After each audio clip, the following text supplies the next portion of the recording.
Welcome to A Second Helping with Allison Bartow, a wedding photography podcast with a focus on second shooting.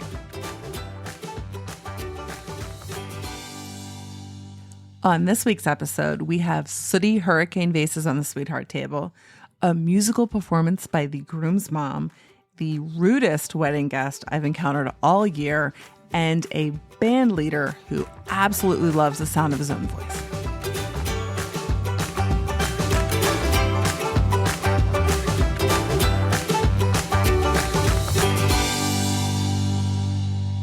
Hello.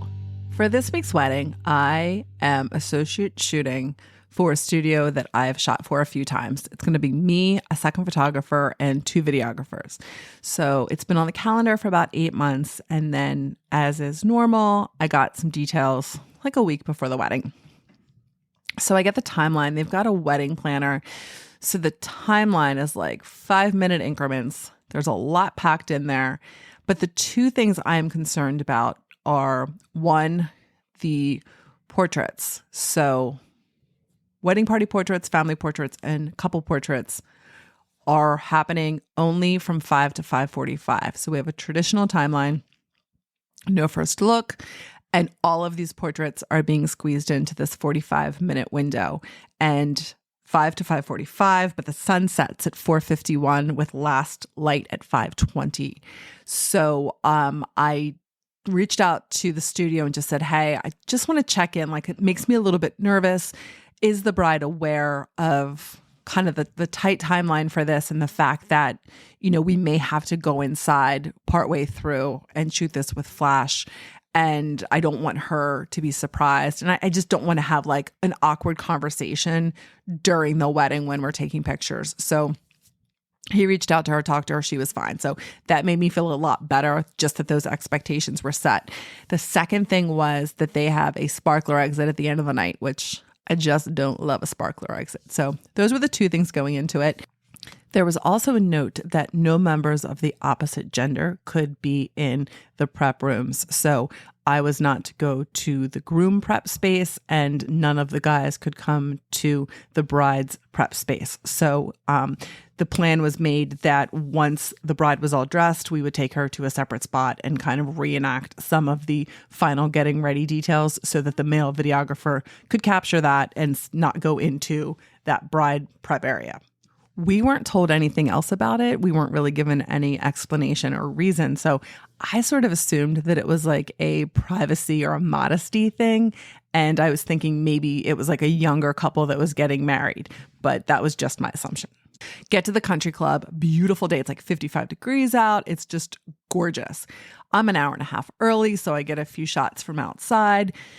I had photos from the studio, like 3 photos outdoors of where they wanted the different portraits taken. So I had to like orient myself and find these specific trees and spots, figured all that out. And then the rest of the team arrived. So we headed in, everyone got introduced and started taking photos. Now the groom prep was in like a pub off of the men's locker room, but it was like men only. And they had big windows, like looking out over the golf course. The women's prep was happening in this like area downstairs, kind of below ground, with just a few windows up by the ceiling with some light coming in, and then like fluorescent lighting. So this is like a 124-year-old country club. It was very like 1980s feeling in the prep area. So it wasn't like just the prettiest bride prep photos.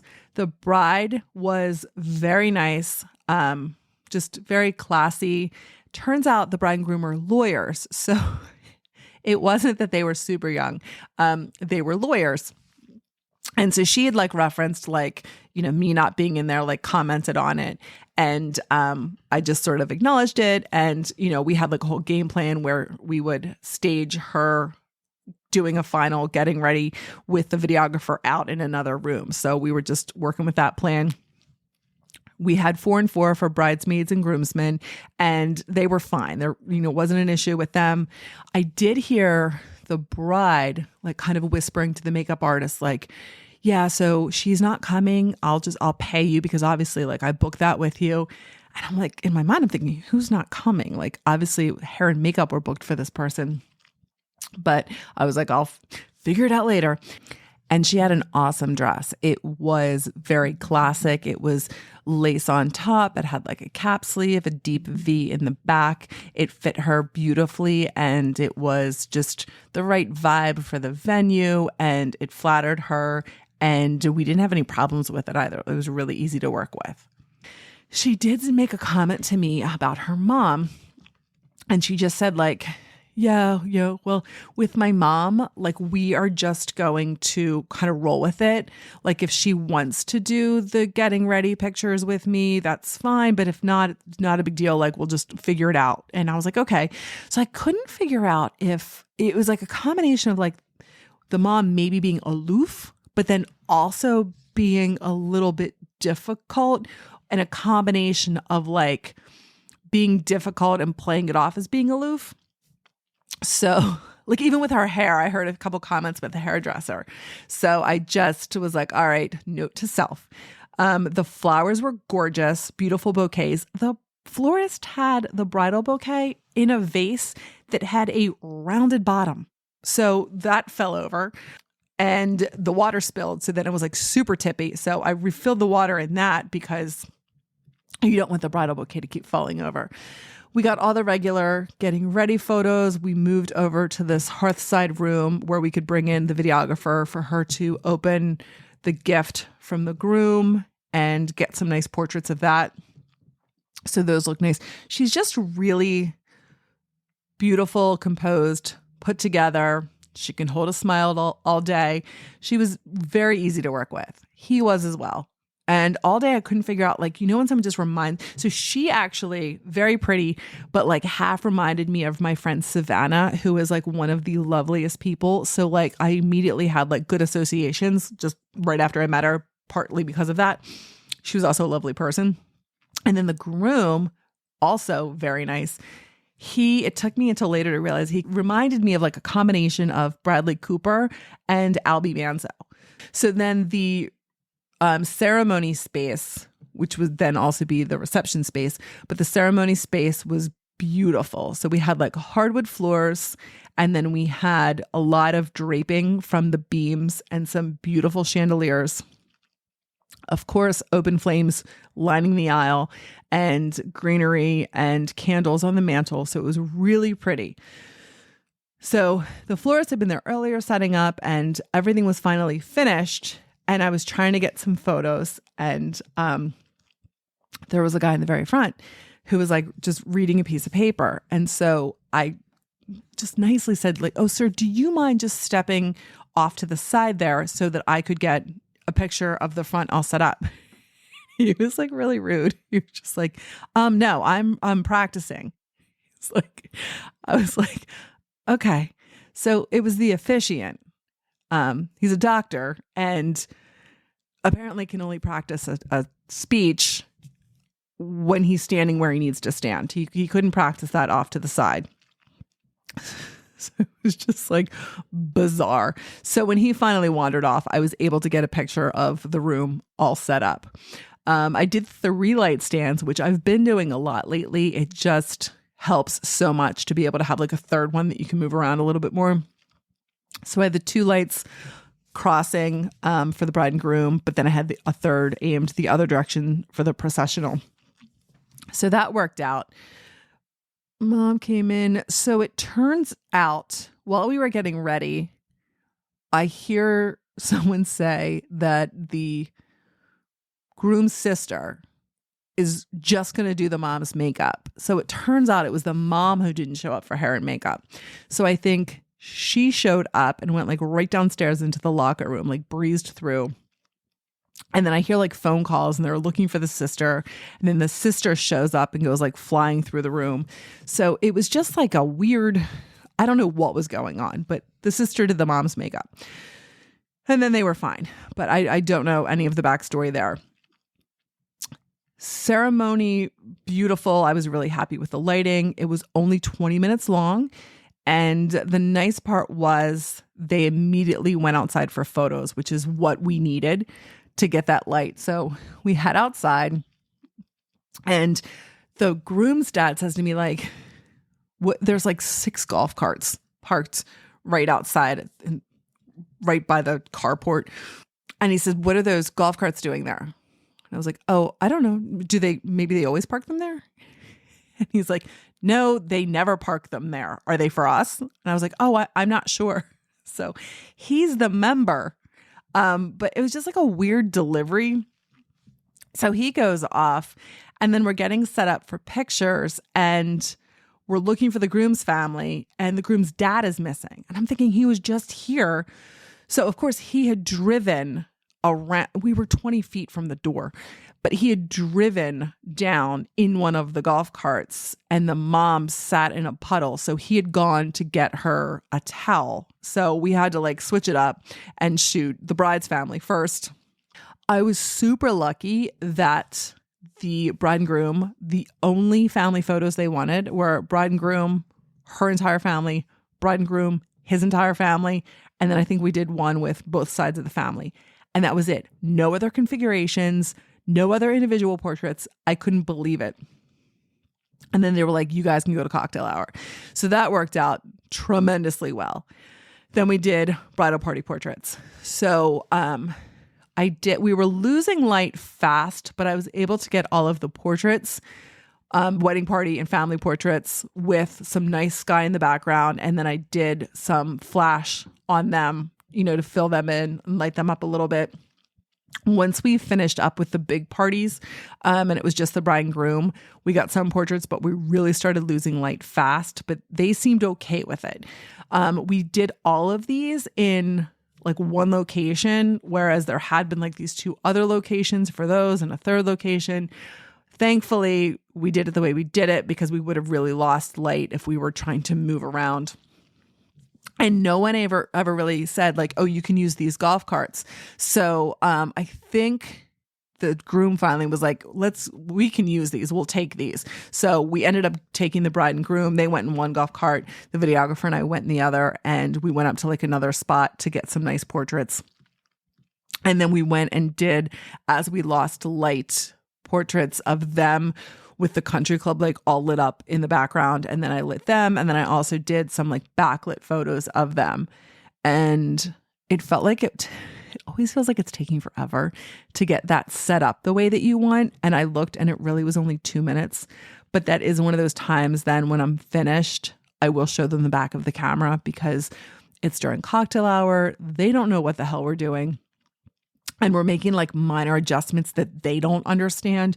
So that always just kind of makes them be like, oh, wow, that's really cool. Okay. So it's like you have a little bit of that buy-in so that they're not frustrated that they're out in the dark missing cocktail hour. But we moved through things pretty quickly. They were fine with the timing on everything. One of the funny things was that the videographer set them up, and then he had the bride there, and he was asking the groom to like come up from behind her and hug her. And so I think what he meant was, come up behind your bride and like put your arms around her and like nuzzle into her. But I think the groom understood, come up behind your bride and grab her. So the groom was like kind of like running up and grabbing her like kind of aggressively, but like good natured, like he was smiling and having fun. And the bride was just so nice that she was just like smiling, but trying to make sure she didn't get knocked over. And the videographer was like, oh yeah, do it again. But he didn't give him like better directions. He didn't say like, oh no, like come up slower and just put your arms around her. So it was like 2 or 3 times where the groom was like grabbing her real tough and squishing her a little bit. But like he was really sweet. And it was so funny because he loved her veil, and he kept like, what was he doing with it? He was like touching it or doing stuff with it. We were just like, you're okay. You don't have to worry about that. The bride especially was like, no, just, it's okay. Leave it alone. But it was like nice how much he loved it. He was like, it's so pretty and all of that. So we got really nice bride and groom portraits. We went inside, and then she was signing the marriage license. She and he were signing the marriage license. And sure enough, the officiant is like standing between us and the couple. And when we nicely said like, oh, could you move over? He was like, no, I need to sign this. And I'm like, oh my God. So, and they had her kneeling on the floor in her dress. So finally I was like, let's get them some chairs. So I got chairs. I moved the water bottles. I moved the officiant to the other side. But it was like, oh my God, you're the officiant. You're not like, I don't know. So we did that. Nice pictures of that. Introductions, fine. Nothing too exciting. Got some detail shots, the desserts before anything was touched. The room looked great. I was able to do like a good mirror reflection because of the chandeliers and the draping. That looked pretty. And then the band.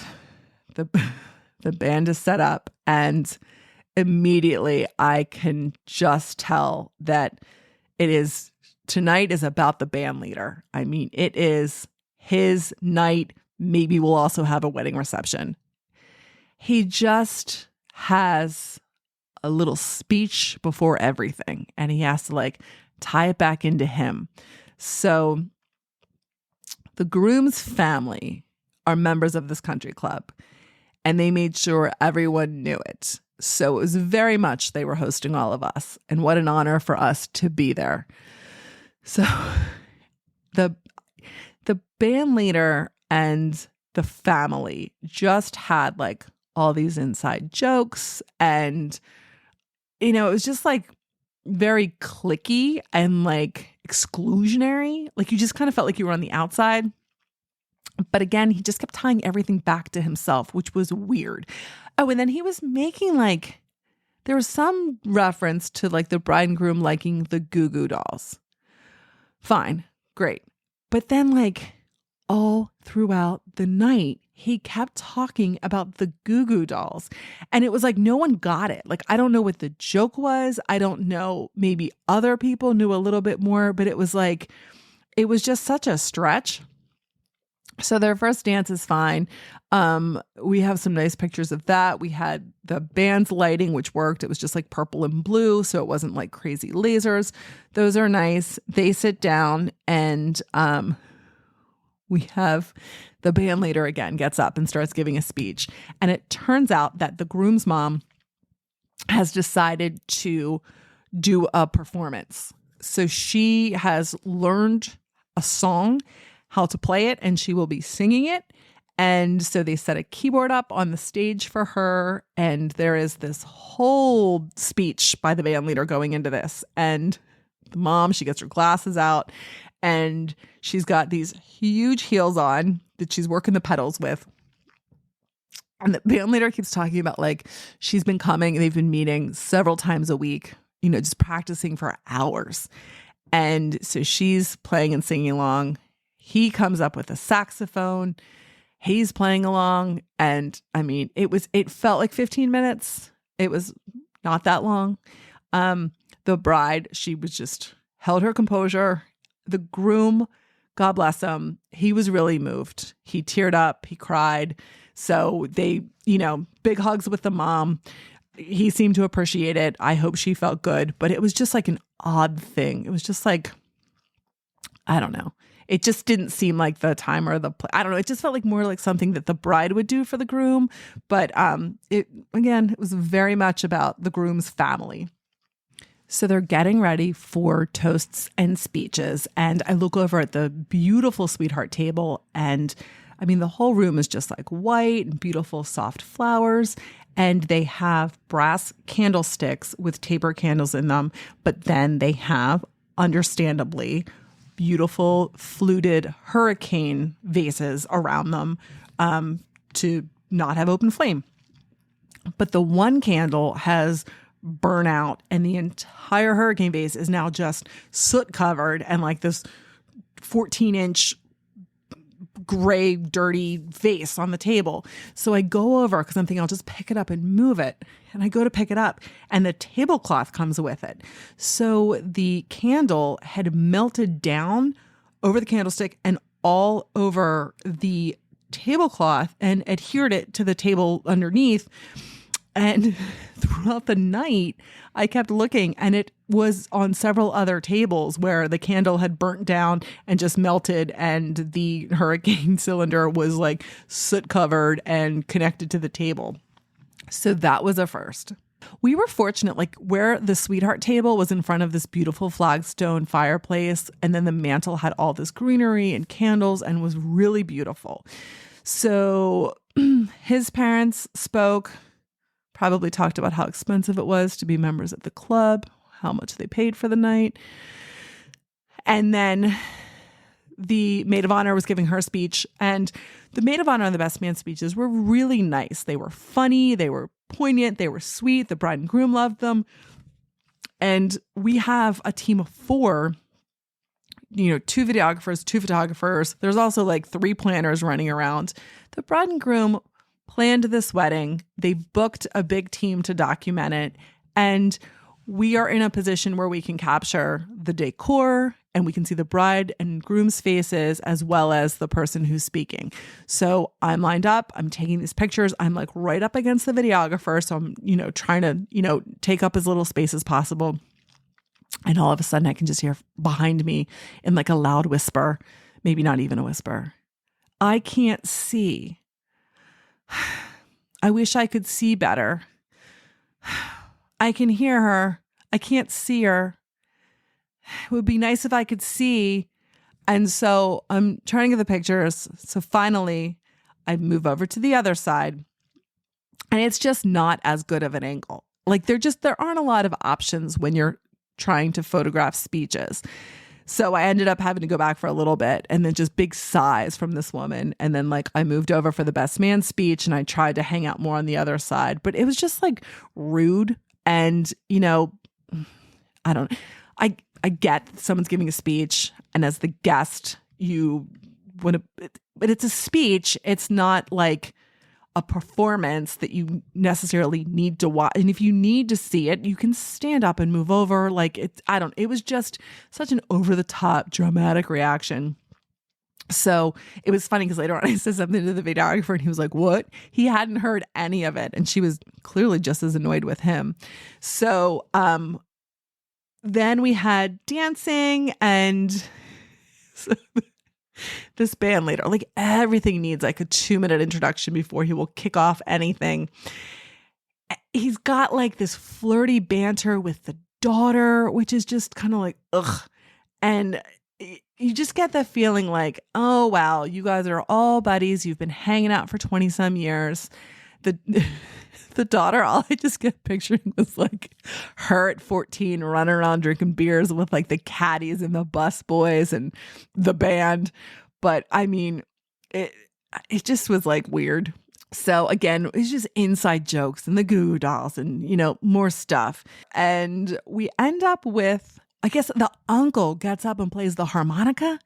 And we have the groom's dad and the daughter on the floor kneeling, doing the like, "I'm not worthy." And then more dancing, cake cutting. The cake cutting actually went well. I liked the lighting for that. They did everything. They like cut the cake, fed each other. And I guess the bride wanted something different. So she was like, let's do it again. Like just the feeding part. But it was kind of funny because it was like, she has in her head an idea of what she wants that moment to look like. But again, super polite all night, and she knew what she wanted. So she was easy to work with. So I did some macro shots of the rings. Most of them I didn't like, but I was able to get a few that I really thought were pretty and nice. The bride and groom really got into dancing, which was great. And all of a sudden we've got the groom's dad on the dance floor doing push-ups. And then everyone's encouraging the groom to get on the floor and do push-ups. So he's down there. Then there's another uncle doing push-ups. Then the groom's mom is on the floor doing push-ups. The groom's sister is on the floor doing push-ups. It was just such a look at me performance from this group that it was just something I hadn't seen before. So I'm talking to the venue coordinator, and again, he was great. And something came up about like the prep and the spaces, and he made some comment like, "Oh, sorry about that." And I was like, "Sorry." I was like, "What?" And he's like, "Yeah, that's just the club rules." And I was like, "Those are the club rules. it wasn't the parents or the bride or the groom. It was the club's rules that you can't have members of the opposite gender in the spaces. And it was because he said they can't close the locker rooms to the paying members. And I get it, like, especially a beautiful Saturday in October, November. And so he's like, you just can't have someone coming out of the shower and someone, from the opposite genders there. So he's like, that's just the policy. And that made total sense to me. And it made a lot more sense than like super strict parents. So now I'm looking around and I'm looking at the time because we've got to set up for a sparkler exit. It is getting closer and closer to the sparkler exit. And it's like now everybody's enjoying the dance floor. I find the planner and the videographer and I'm just like, all right, we've got this sparkler exit going on. And I can see that the planner has set up on the table in the lobby like a big metal bucket of sparklers. And thank God they are the long sparklers that you need for sparkler exits, not regular sparklers. But then I see 5 big lighters, little tiny cigarette lighters. So anytime you're doing a sparkler exit, you need the really long, like stick lighters, barbecue grill lighters, whatever they are. And you want a bunch of them because you need everyone to huddle together and light these sparklers. And most people don't carry lighters anymore. So we have 5 lighters for all of these guests. And I'm like, oh God, red flag number 1. And then the maitre d' for the venue, whom I loved, came up and let me know that we can't have the sparklers anywhere near the carport because something with the ventilation system, it sucks up that smoke and sets off the smoke detectors and the sprinklers. So he pointed to an area like 30 feet down the driveway where a hedge started and said, this is the closest any of the guests can be. So they've got to start there and line up going down the hill.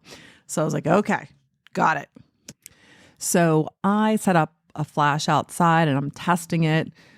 Pretty happy with the settings. Go inside and the dance floor is just jumping. No one is making any attempts to exit at all. And the wedding coordinator lady really isn't hustling this along at all either. And so we're just kind of waiting. So I pack up my bags, bring down my lights. I've got everything ready to go. I wheel my stuff over to the front door. Slowly, we get people 20 minutes later, after we're supposed to have done the sparkler exit, making their way over. So they're milling about, they're grabbing their favor, they're looking for coats and stuff. And they're making their way outside and they're just kind of everywhere. And so I'm suggesting, if you just move down a little bit further, I'm heading back inside to check on how many more guests we have. And there is a group of people by the table and the wedding coordinator is handing out sparklers. And I look over and she hands one of the coveted 5 lighters to this older gentleman. And nothing against older people, but when I am doing a sparkler exit with, 150 people and I only have 5 Bic lighters, my go-to person is not going to be an older gentleman who's been drinking for hours. I'm just like, what? So he goes outside and then 15 seconds later, I turn around to head outside and he's standing at right outside the front door, not even down the steps of the carport, trying to light the sparkler. Now, the guests aren't even all outside. We have been told not to light anything anywhere near the carport because the sprinkler system will go off. So I very politely said, oh, sir, could you please wait to do that? And he looks up at me and he's like, what? And I said, sir, could you please wait to do that? We have to get everyone lined up. And he's like, I'm a member here. And I said, what? And I'm a member here. Who are you? And he looks me up and down and he goes, you're a photographer. I'm a member here. And I don't take very well to being told what to do. And I just looked at him and I turned around and I went inside. And I was like, let's get these guests out here and get this stupid sparkler exit over with. And so We're getting the rest of the guests out. I told the videographer, I was like, I am over this. I'm ready to shoot this. I cannot believe how rude this guy was. And so we finally get all the guests out there, and they've now lined themselves up, not far enough down, but also like the rows, the lines are 20 feet apart. So we're telling everyone, please move down further. Please move down further. And the groom's mom's like, what? Where are we going? Why is it so far? And so I'm like, well, your club doesn't want smoke anywhere near the carport because the sprinklers will go off. We've been told we can only do it here and further down. And so everyone's just like grumbling. And so we're trying to move them down, and then we try to get them a little bit closer together. But like the one line moves and then the other line moves too. So it's just like they're still like 8 feet apart. So we're finally getting these. Oh, and of course, like people are lighting the sparklers too early. So we finally get the bride and groom out there. We get them to walk through. And the videographer was a true champ in this moment because he had them walk through and then he had them come through like 2 more times. So they're not the best photos. The people are too far apart. I did 1/100th of a second. I could have gone a lot slower to get more of the sparks. I had flash on the bride and groom, so at least they're well lit. They weren't like in the best positions. They did do like a dip, but they were kind of turned from us. But we have the photos that they wanted. I was just so done at that point. I mean, he really rattled me for like 20 minutes. It was just so rude and not necessary. And I mean, I know he had drank too much. He couldn't even hold the lighter to the sparkler. But it was just so over the top. And I look over and I see him talking to his wife. And it's the whispering woman from the toasts, the speeches. And I'm like, of course, those two are married to each other. So that was how the night ended up. But again, the bride and groom were lovely all night long.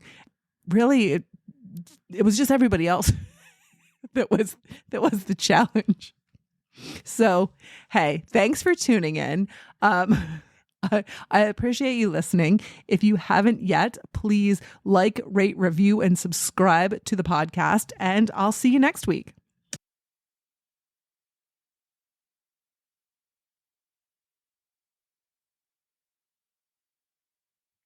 Thanks for listening to a second helping. Please like and subscribe.